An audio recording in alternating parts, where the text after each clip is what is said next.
Hi, and my name is Kieran. I'm from Woodruff School, which is in Lyme Regis, and in February 2013, 16 students from years 9 to 12 came together to learn recording, research and interviewing skills so that we could record stories with older people from the town about their memories of growing up and working in Lyme Regis. Daisy and myself, Ellie, from Year 11 interviewed Les Loveridge. Les was born in Lyme Regis and he has many stories to tell about the town. He shared his memories about growing up on the Colway Mead estate, American GIs and POWs, and what it was like growing up in Lyme Regis. The place that Les was born and brought up means so much to him, as he now explains to Daisy and myself.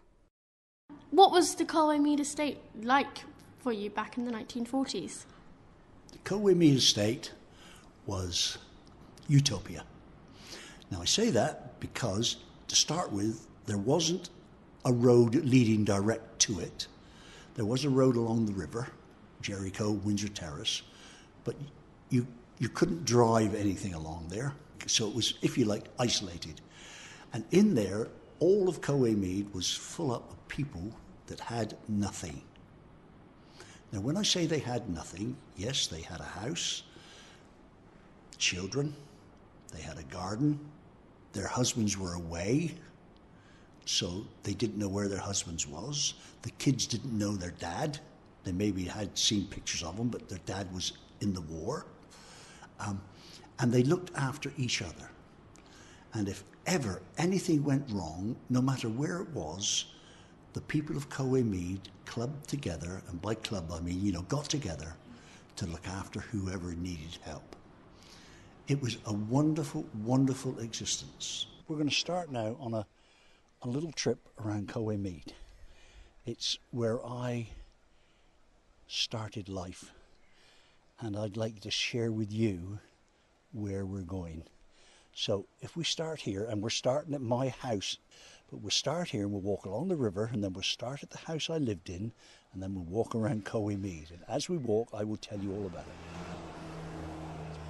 Okay, now as you're walking down Woodmead Road, to start with, we see at the bottom of the river.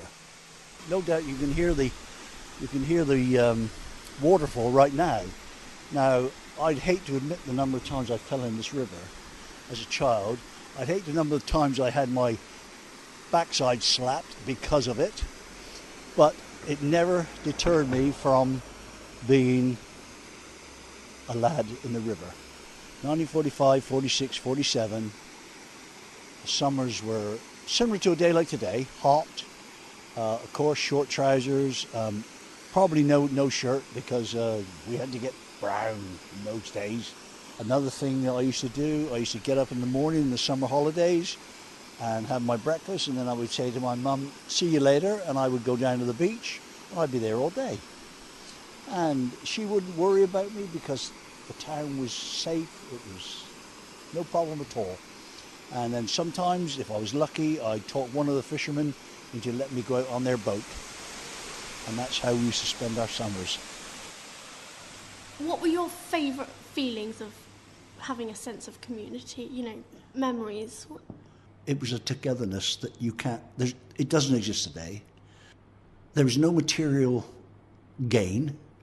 I mean, I'll give you a prime example. No one had a car. Car? Gosh, who would have a car? Nobody that we knew of. We all worked together. Our mums did the garden because our dads wasn't there to do it. And hopefully the stuff would grow and we would eat it. And if we did, we were lucky. If it didn't, oh well. Mrs. Smith will let us have some from next door. In Colway Mead, there are two green triangles. And they're green because they're grass. One year, all of a sudden, this was after the war, of course, but all of a sudden, dinky toys. They were the thing. Wow. If you had a dinky toy, and if you had two dinky toys, oh gosh. Anyway, all the boys went to the top green triangle, and we started just taking the grass away and making a road for our dinky to play our dinky toys, By the end of the summer, there was a blade of grass Avenue. On the triangle. Right, here we are. We've come up North Avenue, and here is the famous, if that's a word, it could be infamous, but it's certainly the green that we had our dinky toys on. And as you can see, it's quite a large green. The conker tree was there, this one, but not that one. I don't know when that one came there. But we literally took the grass off the surface of that whole green. So, and it wasn't a conscious decision by all of us at one time to take all the grass off. It just happened every day through the whole summer. We must have had a warm summer, obviously. And by the end of the summer, there wasn't a blade of grass on the green. It wasn't done out of vandalism. It was done simply because it was done. And there was never any, as I say, there was never any rows or fighting or disagreements. It was just how it was.